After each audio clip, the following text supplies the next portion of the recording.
Muchísimas gracias, doctor Moya, y para mí es un gran gusto poder estar aquí de nuevo compartiendo con todos ustedes en este tema que en lo particular a mí me parece muy bonito y muy importante porque al final es la culminación de todos los esfuerzos que tenemos cuando estamos haciendo un estudio de investigación clínica. Entonces, es muy importante el que sepamos cómo se puede, cómo se manejan los resultados, qué podemos hacer con ellos y sobre todo todas las consideraciones éticas que tenemos en este sentido. Entonces, vamos a comenzar con la charla. Y bueno, esta parte a mí me gusta, pero les digo, antes de hablar del registro, de qué vamos a hacer con los resultados, creo que es muy importante que hablemos del registro en sí del estudio. Eh, yo pienso que la mayoría sabemos que para cuando estamos haciendo un estudio de investigación clínica, depende del tipo de investigación clínica que estemos haciendo, estamos obligados a reportar la existencia de nuestro estudio de investigación a diferentes entidades regulatorias. En este caso, yo estoy poniendo el ejemplo del Code of Federal Regulations de los Estados Unidos, porque este es el ente regulador finalmente que depende de los institutos nacionales de salud, que es totalmente gubernamental y del cual la FDA está sujeta. Todo lo que hace la FDA, todas las guías y todo lo que instruye a los diferentes organismos en términos de investigación clínica está sentado en las regulaciones del Código Federal de los Estados Unidos. La FDA es importante para nosotros porque es cierto, nosotros no vivimos en Estados Unidos, muchos de nosotros hacemos investigaciones locales o en otros países, pero es cierto que tanto la FDA y no solamente la FDA, sino otros organismos regulatorios como la Agencia Europea de Medicamentos, también conocida como EMA, y otras agencias grandes en el mundo generan muchas de las regulaciones de las que otros países tomamos el ejemplo. Hablando de México, está COFEPRIS, que es el ente regulador más, es el único en el país y es un ente regulador muy grande que con mucho sigue recomendaciones de la FDA. Está ANVISA en Brasil, está ANMAT en Argentina, están diferentes organismos regulatorios en el mundo que se rigen y que además se comparten información. Entonces, los estudios de investigación que tienen ciertas características como los estudios clínicos aleatorizados con los que después yo quiero hacer una recomendación, normalmente lo importante que tenemos que hacer nosotros es someterlo a una autoridad regulatoria y a un registro para que después esos resultados se puedan utilizar.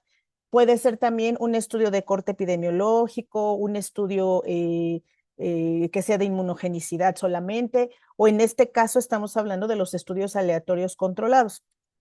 Aquí les puse yo literalmente la copia de cómo aparece esto en la página de las regulaciones federales. ¿Por qué? Porque es importante que veamos que tal cual está escrito ahí.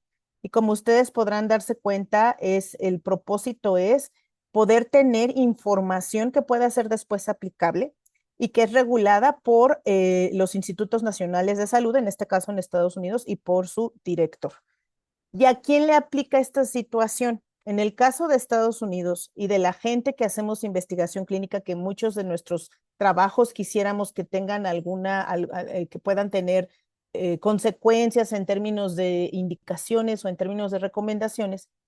En este caso, por ejemplo, son estudios clínicos que están evaluando productos regulados por la FDA y esto incluye biológicos, incluye dispositivos y pueden ser también otro tipo de estudios epidemiológicos cuando el patrocinador o el investigador lo ha decidido registrar de forma voluntaria. Por ejemplo, puede ser que este sea un estudio que se esté llevando a cabo en Bélgica, pero si ellos en algún momento tienen un interés de llevar digamos que es un dispositivo, a Estados Unidos, incluso aunque no lo estén haciendo en Estados Unidos, el estudio, conviene que se registre ahí para posteriores regulaciones o posteriores licenciamientos. Y una cosa interesante, en este caso, por ejemplo, a petición del director de los Institutos Nacionales de Salud de Estados Unidos, en Estados Unidos se puede solicitar que un estudio se registre cuando es relevante para la salud pública. Hay estudios, por ejemplo, que los hace la WHO, la Organización Internacional de la Salud, y nosotros pensamos, bueno, pero ¿y ellos por qué se van a registrar con la FDA o por qué se van a registrar con la EMA? Nuevamente, porque depende de lo que se va a hacer con esa información o de las implicaciones que puede tener. Nosotros podemos tomar decisiones para también darle un soporte regulatorio al estudio. ¿Quién es el responsable de registrarlo? Normalmente, pues, puede ser una organización académica o científica, puede ser una institución, por ejemplo, un hospital, puede ser en este caso un patrocinador cuando estamos hablando de estudios que están financiados por la industria o que están financiados por fundaciones como Belinda, Y no es un como mayordomo que uno este, como Bill y Melinda Gates. Lamento que se acabara el mayordomo, pero sigamos acá. Entonces, se puede designar como responsable al investigador principal también. ¿En qué momento? Por ejemplo, a veces los patrocinadores, insisto, la Fundación Bill y Melinda Gates, otras organizaciones no gubernamentales, pueden darle un financiamiento, lo que se le conoce como grant, a un investigador. Entonces, este investigador les propone una idea, ellos dicen, nos gusta tu idea, aquí está el dinero, y en ese tipo de situaciones, el que es responsable de someter es el investigador, ¿sí? Entonces, pero es muy importante que cumpla con cosas, porque en investigación a veces, y todos lo sabemos, puede hacer de que, es que, bueno, es que él es más renombrado, sí, pero la pregunta es, ¿será que es responsable de la conducción del estudio? Él es la persona que está manejando y accesando los datos. ¿Tiene además el derecho a publicarlos o no lo tiene? Y sobre todo si va a tener la habilidad de cumplir todos los requerimientos para el sometimiento y la actualización de la información del estudio clínico. Y esta parte es muy importante porque viene así tal cual especificada. ¿Cuáles son los requerimientos para someter la información veraz? Y si se fijan, la respuesta es simple. La información sometida no debe ser falsa o errónea. No nos van a decir cómo, porque al final es un tema de ética, que nosotros sometamos cosas que son fidedignas y que son veraces. Y ya lo hemos tocado en otras charlas y en las charlas que vienen todavía vamos a hablar de que ha habido grandes escándalos científicos porque se han sometido a estudios completamente falsos. Y cuando se les audita, y recordemos que metodología de la investigación básica, así, método científico es que se puedan replicar. Yo tengo mis resultados, si alguien viene y hace el mismo estudio, tiene que salirle lo mismo con una variación muy pequeña. Si no le sale lo mismo, estamos en problemas. ¿En qué formato se debe someter la información? Bueno, en el caso de los estudios que queremos registrar en la FDA, bueno, los formatos están aquí, ven ustedes la dirección electrónica, que es clinicaltrials.gov. Esto es abierto al público, quien quiera lo puede consultar. Cualquiera de los que estamos aquí hoy puede entrar ahí, buscar un estudio clínico que le interese o incluso verificar si el estudio que yo acabo de registrar está ahí. Las páginas de la EMA o de la Agencia Europea también es una página específica donde puede uno entrar a subir información y a consultarla. Y este es el ejemplo de cómo se ve clinicaltrials.gov. Si yo entro a esta dirección que veo aquí, me va a aparecer de inmediato la página del clinicaltrials.gov, que como verán depende del NIH o de los institutos nacionales de los Estados Unidos. Yo busco aquí, puedo poner diferentes parámetros de búsqueda, entonces si yo pongo herpes zóster y puse yo GSK porque era en el momento para que ustedes vean un ejemplo completo cuando ellos estaban desarrollando su vacuna contra herpes zóster, ¿sí? Y vamos a ver ahora cuáles estudios clínicos deben ser registrados. Bueno, todos los dispositivos médicos, los estudios pediátricos que están buscando información post-marketing, estudios que tengan brazos o grupos de investigación que tienen una intervención. Por intervención nos referimos a que yo les voy a dar a estos el tratamiento A, a estos el tratamiento B y a estos les doy placebo. Eso es una intervención. Yo a este le voy a poner un catéter para medir algo y a este no le voy a poner. Eso es una intervención. Yo a este sujeto le voy a dar un tipo de alimento y a este no se lo voy a dar. Eso es una intervención y yo tengo que registrar ese estudio, ¿sí?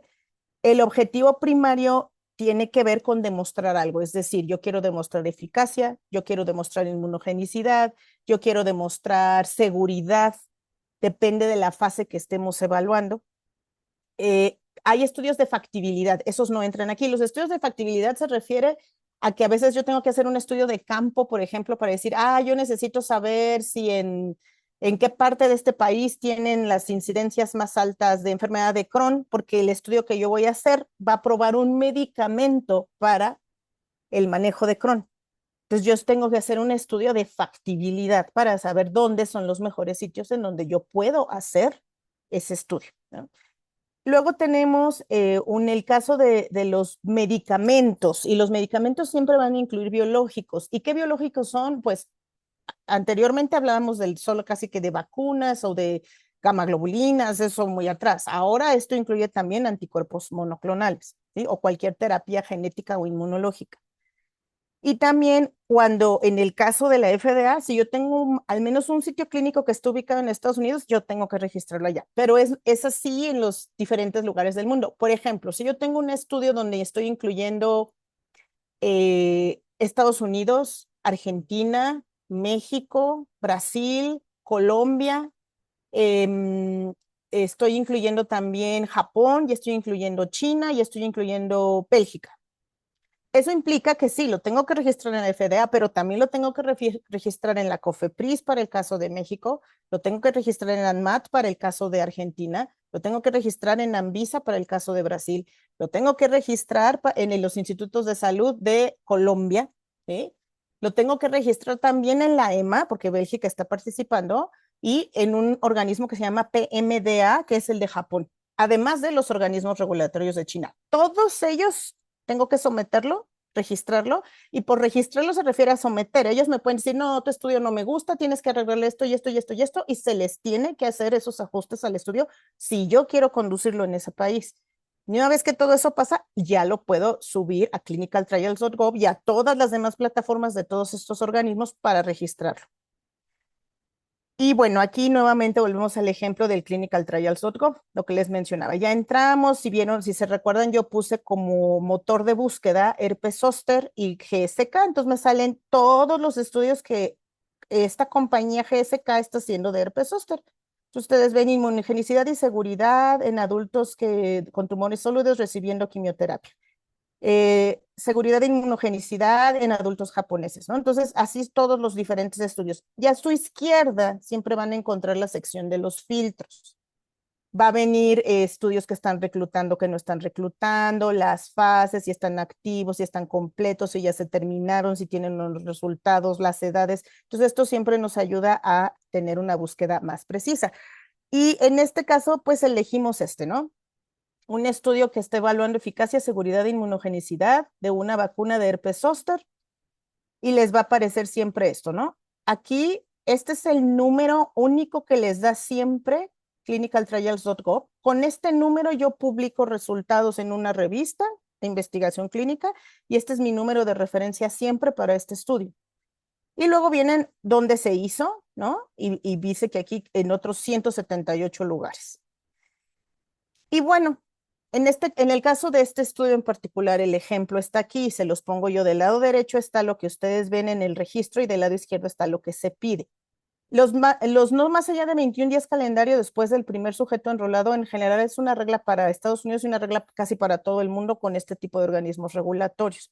Aclaro, las autoridades regulatorias son distintas al comité de ética. ¿Sí? El comité de ética es súper importante porque la autoridad regulatoria siempre va a estar pendiente de que se tenga una aprobación por el comité de ética. La autoridad regulatoria toma en cuenta esto y toma en cuenta todas las, aparte de las revisiones ya del comité de ética, situaciones bien específicas de los diseños de los estudios. Entonces, como ven usted, cuando yo lo registro, tiene que tener un título breve correlacionado aquí a la derecha, ¿no? Estudio para evaluar eficacia, seguridad e inmunogenicidad de una vacuna de herpes zóster de GlaxoSmithKline. Título oficial, un estudio con observador ciego. Entonces, el título oficial, la diferencia con el título breve es que el título oficial tiene más sobre la descripción de qué tipo de estudio estoy haciendo. ¿Sí? Y luego necesitamos un resumen corto, ¿no? Bueno, aquí lo que dice es que es una vacuna para prevención de herpes y que, bueno, se quiere ver ahora en pacientes que están recibiendo un trasplante de células, transporte autólogo de células hematopoyéticas, si esto previene o no la enfermedad. Entonces, como podemos ver, es un estudio ya muy específico en una población que tiene un riesgo particular, porque todos, como recordamos que la vacuna de herpes zóster se hizo para personas mayores de 50 años, justo para prevenir herpes zóster, porque este es el grupo target, este es el grupo del que sabemos que tiene la incidencia mayor de la enfermedad, pero también los inmunocomprometidos y otros grupos pueden tenerlo, entonces esto lo dirigieron a inmunocomprometidos. El objetivo primario del estudio, vemos aquí los diseños, la publicación, vamos a seguir viendo en las siguientes diapositivas cómo está. Tiene que ser el diseño, entonces, si se fijan, es el tipo, allocation, aquí es el tipo de manejo de los participantes aleatorizado. Modelo intervencional es una asignación paralela, es decir, que es 1 a 1, ¿sí? O que tiene, el grupo es básico, puede ser 1 a 1, puede ser 2 a 1, pero en general es una asignación paralela. Si están haciendo o no enmascaramiento de los tratamientos, quién sabe o no sabe qué le están dando a los participantes, y lo que se espera de este producto es que prevenga.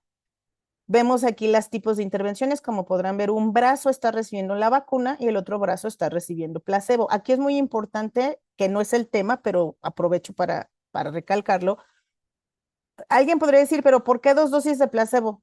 ¿Por qué no le dan solo una? No, ¿por qué? Porque si yo le doy a un participante que está en el brazo de la vacuna 2 dosis de vacuna, que es el esquema apropiado, y al de placebo le doy una, en automático pierdo el ciego del estudio.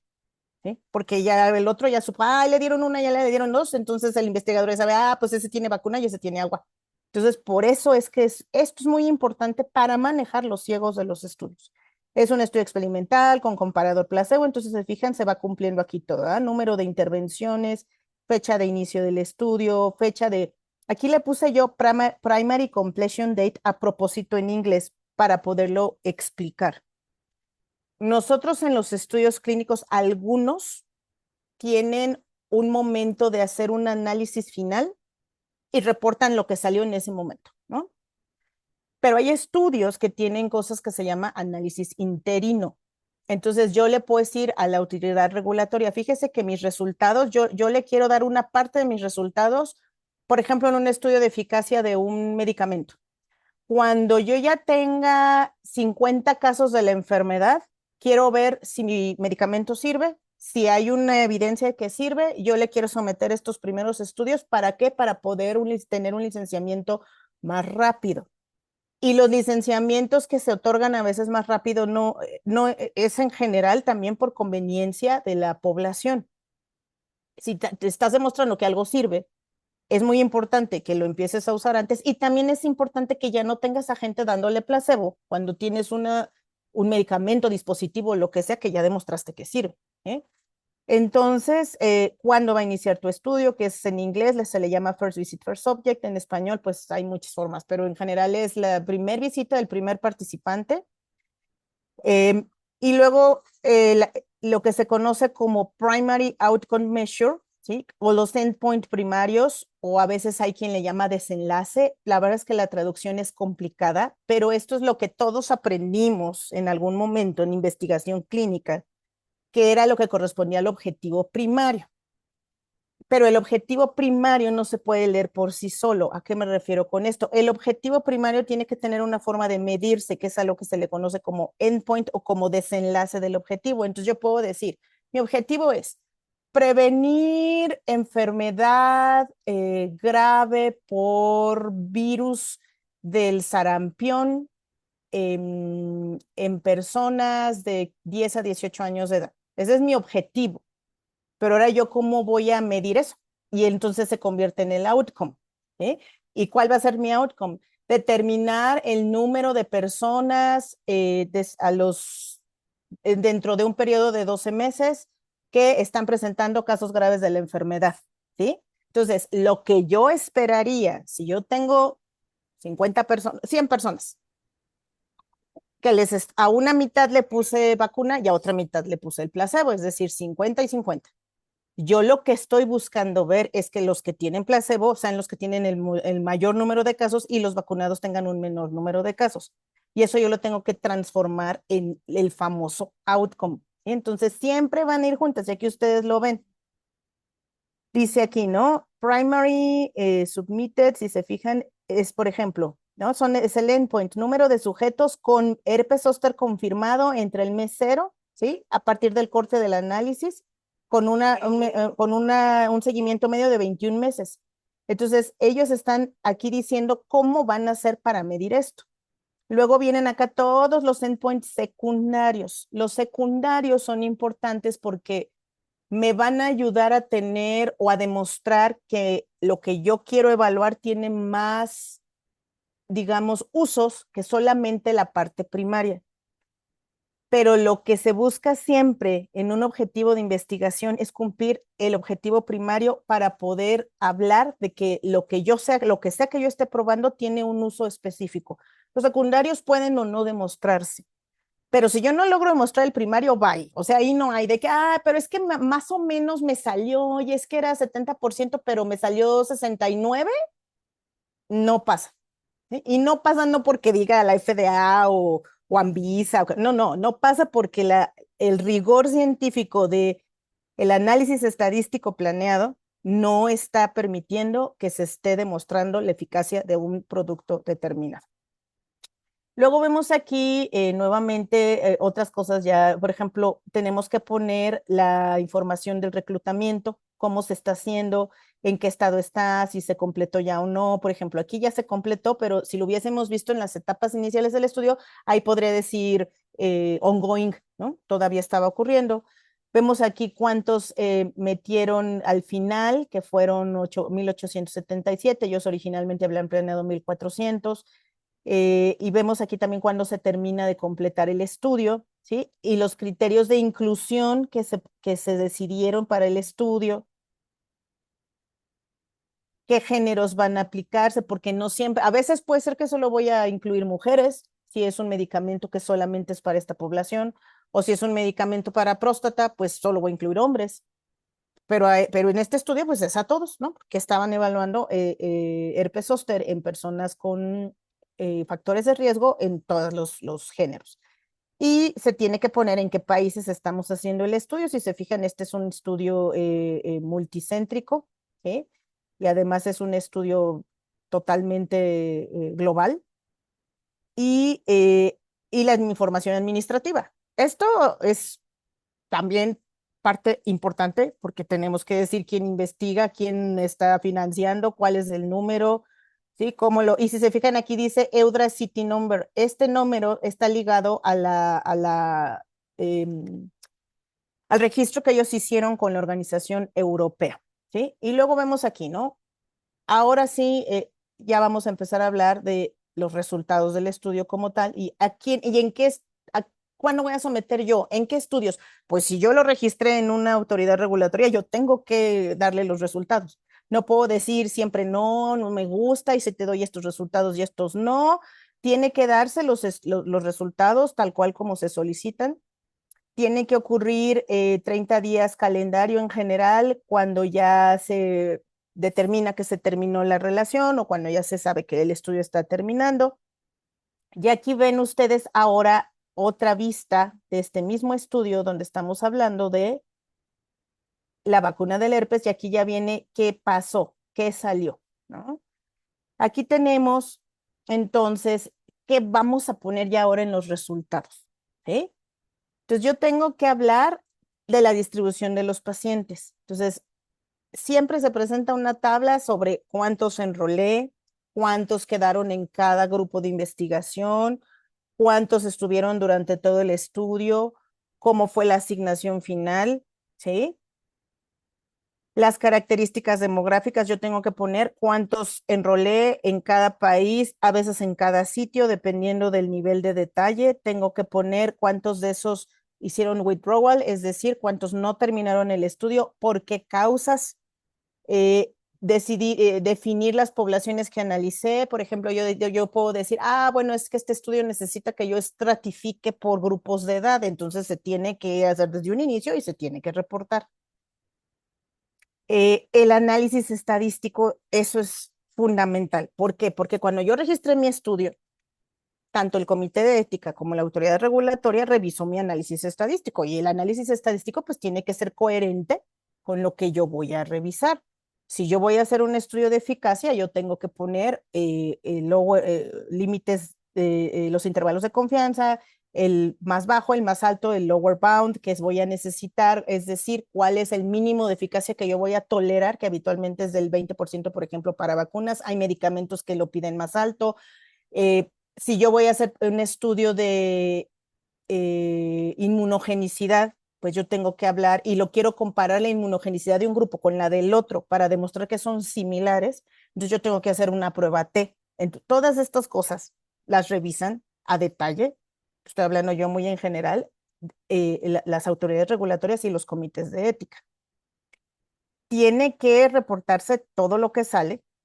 No podemos, porque a veces uno diría, ay, bueno, pero mejor reportemos solo lo que salió bien. No, se reporta todo. ¿Eh? Y aquí también mencionarles, muy importante, que tenemos que mostrar siempre el poder que se obtuvo finalmente, porque hay un poder programado y un poder que ya se tiene al final. Tenemos también lo que les decía, dependiendo del tipo de prueba, tenemos que decir cuáles fueron los límites, cómo es, por ejemplo, si vamos a usar lo que se le conoce como error tipo alfa, eh, cuántas veces se va a determinar, todo este tipo de cuestiones, ¿no? Entonces aquí lo que ya habíamos hablado, las pruebas estadísticas de hipótesis y en general la descripción. Y sí, empieza uno por lo que ya aprendimos todos, la estadística descriptiva, porque el hecho de que yo haga un estudio clínico aleatorizado y que no sé cuánto, eso no significa que no voy a hacer estadística descriptiva, tengo todavía que describir las poblaciones, eso es estadística descriptiva pura. Y se hace con medias, medianas, modas, eso no cambia. Entonces, por eso en la clase pasada que tuve la oportunidad, yo les decía, es que no hay estudio ni investigación pequeña. Todo requiere un método y todo requiere saber qué se hace para qué cosa. Esa es la clave de esto. La seguridad. Esto es clave. Nada en este mundo, y yo sé que ha habido errores a lo largo de la historia y probablemente lo seguimos cometiendo, pero cada vez es más marcado que lo que importa aquí es la seguridad del participante. Entonces yo tengo que estar notificando, esto lo estamos poniendo de resultados, pero esto no es solo en los resultados, esto es a lo largo del estudio. Yo tengo que estar reportando eventos adversos, tengo que estar reportando defunciones, tengo que estar reportando todas las situaciones que se presenten en el estudio para que las mismas autoridades regulatorias nos puedan permitir seguir avanzando. La mayoría de los estudios siempre tienen unas reglas para detener el estudio o pausarlo. ¿Esto qué significa? Lo puedes pausar para revisar qué está ocurriendo. A veces la investigación no tiene que ser tan larga, a veces lo tienes que parar dependiendo del tipo de hallazgo que tengas, pero todas estas reglas existen, se tienen que implementar, se tienen que reportar, ¿sí? Aquí estamos viendo igual temas de seguridad. Los resultados tienen una gran cantidad de información, ustedes lo van a ver ahorita, y no solamente se entrega el resultado como tal, las agencias, todo el mundo tiene la obligación de entregar una copia del protocolo, pero un formato especial del protocolo que se le llama, en inglés es Annotated Protocol, en español sería protocolo anotado. ¿Qué significa esto? Que la persona que está haciendo la investigación tiene derecho a bloquear algunos aspectos del protocolo. Por ejemplo, si quieren proteger propiedad intelectual, se pueden eliminar algunas secciones. Si se quiere proteger, por ejemplo, un tema de seguridad nacional, se pueden anular ciertas secciones. Eso es posible hacerlo. Y el plan de análisis estadístico que debo de aclarar, no es el análisis estadístico de mi protocolo. El análisis estadístico o el Statistical Analysis Plan, el plan estadístico de análisis, es un documento por separado donde se tiene que escribir con muchísima precisión qué análisis están haciendo, por qué y cómo se van a fundamentar las hipótesis, cómo va a variar el poder dependiendo del tamaño de muestra de las variaciones que yo pueda esperar, entre otras cosas. Y bueno, aquí quiero llevarlos a este link. Vamos a ver si lo pueden seguir viendo, pero si no, ahorita vuelvo a compartir. Voy a dejar de compartir y voy a volver a compartir. Vieron ustedes que yo di un clic y en este clic lo que yo les quiero mostrar es que nos lleva a clinicaltrials.gov, al estudio del que estábamos hablando. ¿Me dicen si pueden ver la página? Sí se ve, gracias. Sí, muchas gracias. Entonces, miren, esto les quiero yo mostrar, ¿no? Estos ya son los resultados y quiero lo que ustedes vean todo lo que se tiene que poner aquí, ¿no? Las fechas donde si se fijan, primera vez sometido, ¿sí? Y luego, los primeros resultados sometidos, resultados finales.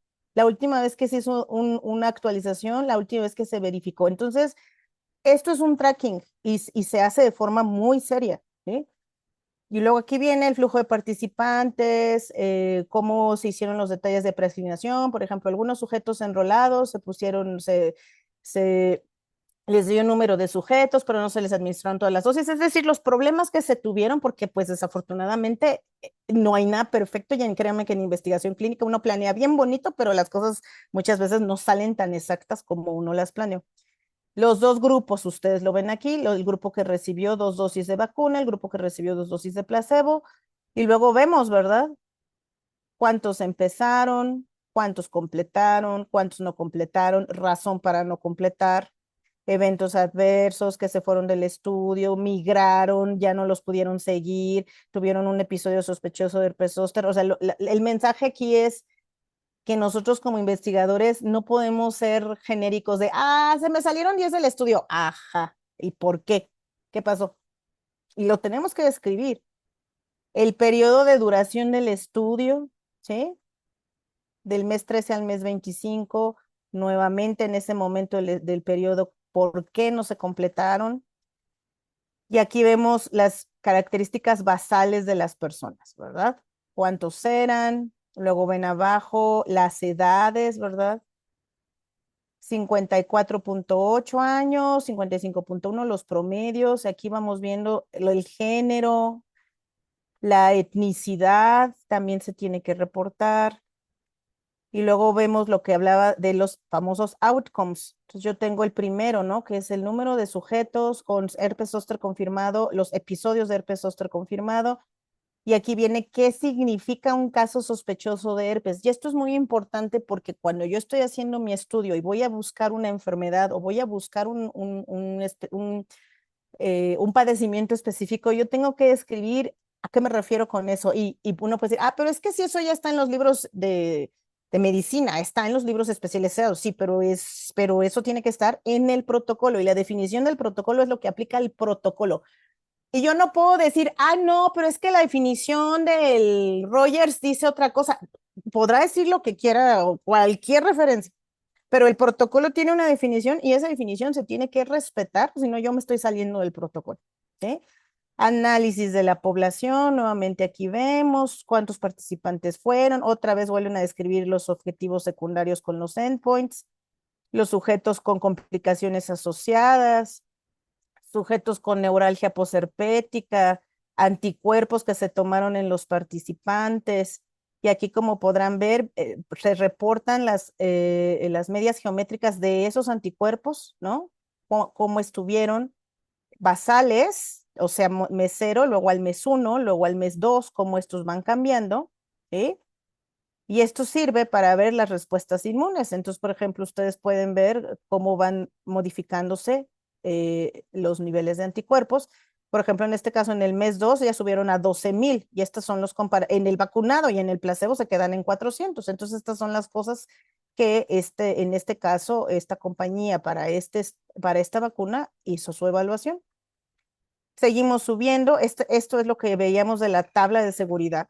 Nuevamente pueden ver aquí los síntomas locales, perdón, solicitados. Entonces, eso es habitualmente, en este caso, como es una vacuna, pues dolor en el sitio de la aplicación, si hubo enrojecimiento, si hubo inflamación, son muy estandarizadas para los biológicos. ¿Sí? Después tenemos enrojecimiento, y luego ahora ya nos vamos con las generalizadas, ahí ya vamos a ver fiebre, fatiga, mialgia, artralgia y escalofrío. En algunos estudios puede variar, por ejemplo, en los pediátricos muchas veces se tiene que añadir vómito. eh, y luego vemos, ¿no? Dolor de cabeza, si se fijan, y aquí vas de grados, de cuánto, relacionados, no relacionados. Y vemos también, por ejemplo, si hubo alguna enfermedad potencialmente mediada por actividad inmunológica. ¿Por qué? Pues porque es importante que a los pacientes no les dé Guillain-Barré, que a los pacientes no les dé polimialgia reumática, porque entonces podríamos tener un riesgo con el producto que estamos evaluando. Y todo esto es seguridad. Entonces, ¿se fijan? El paso más grande de reporte es seguridad. Y aquí viene, ¿no? Cada cosa que se presentó, síndrome coronario, infarto, fibrilación, trombosis, ¿cuánto se presentó de cada uno? Pues seguimos viendo así, y esto se tiene que reportar para todo, no es solo por esta vacuna, no, no, no, no. Para cualquier cosa que se esté investigando, este es el tipo de reporte que tenemos que hacer. Seguimos bajando, ya casi vamos a terminar. Y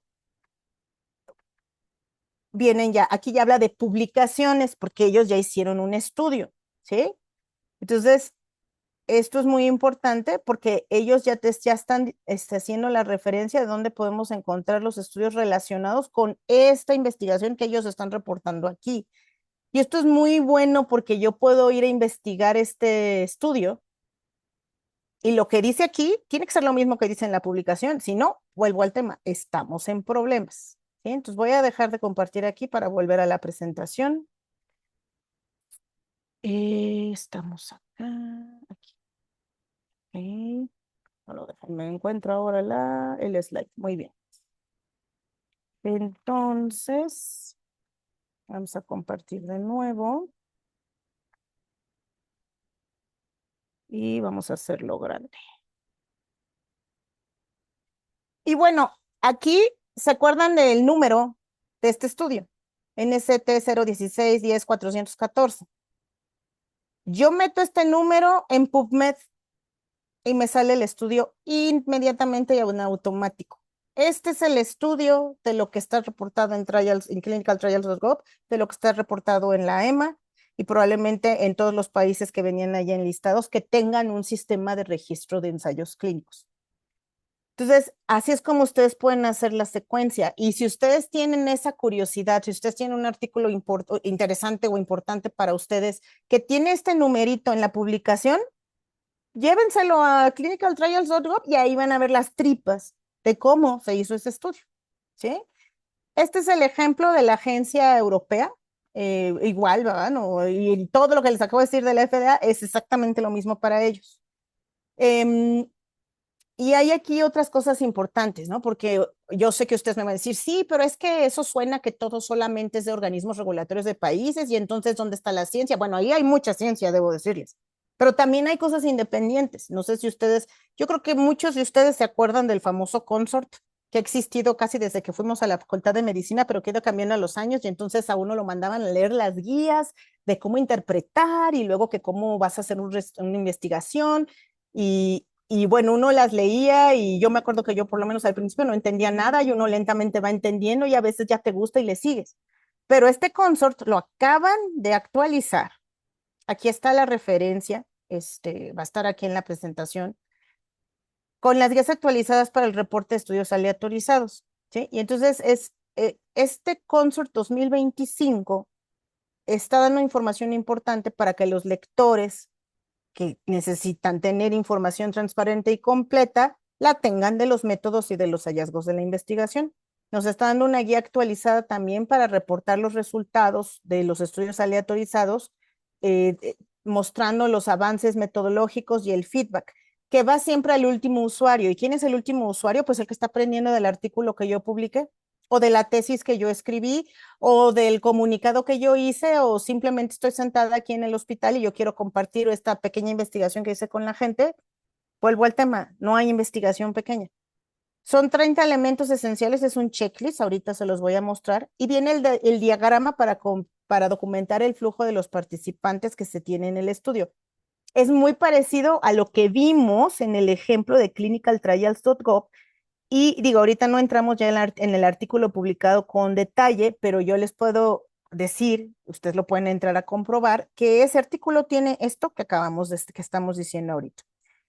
Los autores, editores, revisores y otros potenciales usuarios en cualquier contexto, academia, hospital, ministerios de salud, insisto, organizaciones no gubernamentales, industria farmacéutica, quien ustedes quieran, tiene que tener los mismos métodos. No es que uno haga una cosa y el otro otra, y nunca es de lo que yo quiero hacer, no, esto tiene reglas, y justo tiene reglas porque tenemos siempre que estar seguros de que lo que estamos haciendo es veraz y que los demás me están entendiendo, porque si yo tengo información valiosa que nadie va a entender, pues no tiene mucho sentido.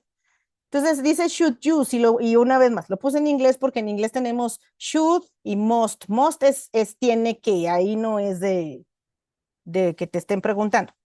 El should es pues como que se lo recomendamos ampliamente, pero nadie te puede obligar a usar una guía, ¿no? Lo que yo les puedo decir es que vale la pena leerla. Aquí tienen ustedes este checklist famoso. Si se fijan, pues es básicamente lo que vimos que están usando en los organismos regulatorios. Son los checklists que se tienen en los comités de ética. Entonces, por eso es una cuestión de aprender, de practicar y de seguir las reglas. Porque si yo creo que yo me voy a aprender el checklist de memoria, pues estoy como muy mal. Así no funciona la ciencia. La ciencia por eso es ensayo, error, ensayo, error, ensayo, error. ¿Eh? Hasta que encuentro lo que necesito encontrar. Aquí siguen viendo ustedes que si el tamaño muestra, aleatorización, todo lo que ya vimos, ¿no? Los métodos estadísticos, los resultados, nuevamente el flujo de participantes, reclutamiento, intervención, datos basales, o sea, es exactamente lo mismo que acabamos de ver, ¿sí? Y este es el flujo que ellos proponen y que ustedes se fijan, es muy parecido a lo que vimos. Entonces, aquí, ¿qué pasa? Es el enrolamiento. Entonces, yo digo, bueno, mi tamaño de muestra es de 1000 participantes. Y yo evalué 1050 porque a veces te pasa que un sitio clínico evaluó más personas, las aleatorizó, el sistema les permitió darlos. Bueno, está bien, o sea, no estás fuera del rango, pero lo tienes que reportar. Entonces, sí, yo evalué 1050, pero de esos 1050, pues tuve que excluir 80 porque algunos no cumplieron los criterios de inclusión y no siempre. Por eso está aquí. No te vas si te diste cuenta el día que los estás metiendo al estudio, bueno, pues no lo metes. Pero a veces te pasa que el participante pues no te dice, ¿verdad? Que él ya tuvo, que tiene una enfermedad X con la cual no puede participar. No te dice, lo enrolas y luego como a los 2 meses resulta que te enteras que la tenía, pues lo tienes que excluir.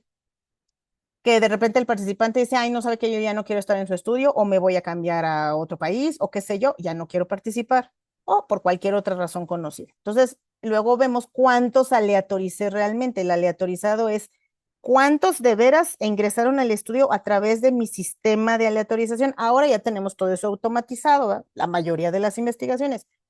Hay investigaciones que todavía puede uno usar tabla de números aleatorios y otras situaciones que se usaron muchísimo hace muchos años cuando no existían estos sistemas y se ponían pacientes de manera aleatoria de esta forma.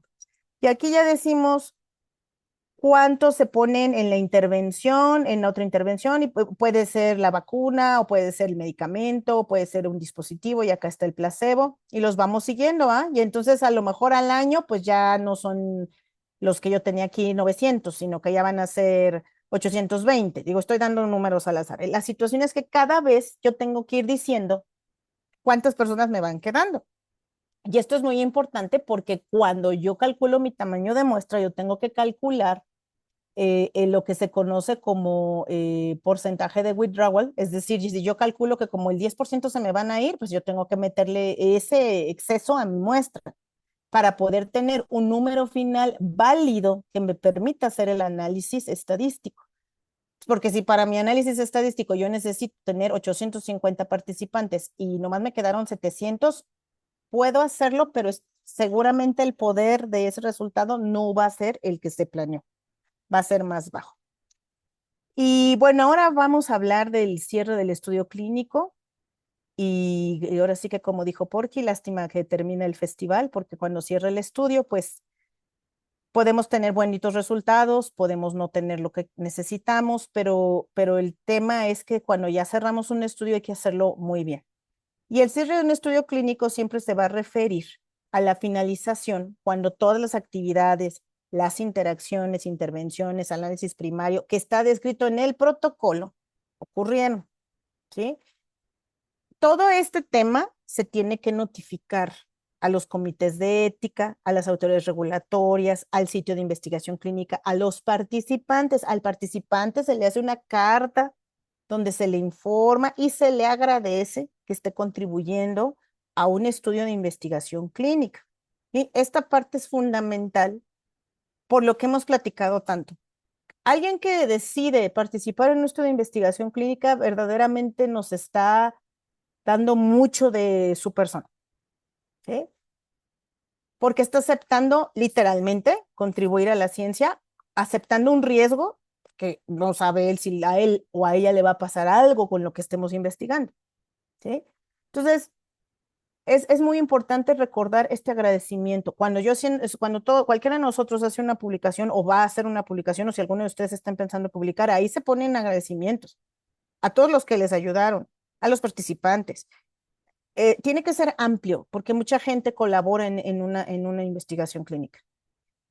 Es ideal, si se puede, hacer una reunión con los investigadores para mostrarles los resultados, porque es mucho el trabajo que hacemos todos como para que nadie le diga a uno qué pasó y qué se aprendió, ¿no? ¿Qué se hizo bien, qué se hizo mal, qué se puede mejorar, qué situaciones se presentaron? Los sitios clínicos tienen que tener una visita de cierre. ¿Quién va a hacer esa visita de cierre? Bueno, pues si el organismo que está haciendo la investigación tiene la posibilidad de tener la famosa CRO de la que ya hemos hablado tanto, que es el asociado de investigación. Es decir, yo contrato un tercero para que él haga el trabajo de ir al sitio, a monitorear, a ver cómo está todo, pues tiene que ir, vigilar que todos los expedientes estén completos, que estén almacenados de forma adecuada, si todavía tienen productos que se utilizaron para la investigación, insumos, fármacos y demás, verificar con el sitio qué se va a hacer con eso, si se va a destruir, si se va a regresar al quien se los dio, si se va a pasar a otro estudio, perdón, a otro sitio de otro estudio que a lo mejor lo puede utilizar. Todas estas cosas tienen que estar contempladas desde antes de que iniciemos la investigación. Tiene que estar contemplado en unas cosas que se llaman guías operativas. ¿Por qué? Porque yo no puedo decir a la mera hora, ups, me sobraron 15 tubos, ¿qué haremos con ellos? No, ya se tiene que tener un proceso establecido, porque al final todo esto es parte de una investigación clínica y tiene un registro y tiene un seguimiento. Y finalmente, pues lo que decíamos, ¿no? Esta CRO o en este momento quien esté asignado tiene que notificar a quien sea que esté ayudando con este estudio, patrocinando el estudio, haciendo el estudio, el cierre de los sitios de que ya está todo listo y se tiene que certificar. ¿A qué me refiero con esto? Se tiene que emitir un documento donde se menciona, bueno, todos los sitios clínicos fueron visitados, las condiciones son tales, se hace un inventario, se tomaron estas medidas, es un reporte importante y lo tiene que firmar quien lo hizo. Porque esto es porque luego pasa, que me encuentro el producto de investigación a la venta en la farmacia del Pirulí. Puede pasar, ha pasado. Entonces, tengo que tener yo estos registros. Y bueno, si la CRO me está mintiendo, ¿no? Me hace un registro falso, ok, va a tener implicaciones, pero yo tengo con qué documentarlo. Por eso es tan, y no solo en esto, en todo es fundamental documentar. Recordemos que lo que hacemos y no lo registramos, no existe. Está muy bonito en mi cabeza, pero no existe. Y bueno, ya, ahora sí que ya con esta me despido y nuevamente mi frase que ya la vieron los que me dieron el honor de acompañarme en la charla pasada, agradecerles y recordar también, vuelvo al tema, los resultados del estudio nos emocionan porque los investigadores tenemos preguntas que nos queremos responder, pero la emoción más grande es encontrar que algo que yo estoy buscando le va a ayudar a los demás, que le va a ayudar al mundo. Si no, ¿para qué investigamos, no? Entonces, nuevamente, lo único que necesita el mal para triunfar es que los seres humanos que estamos aquí hoy no hagamos nada. Y muchas gracias. Esta es la última.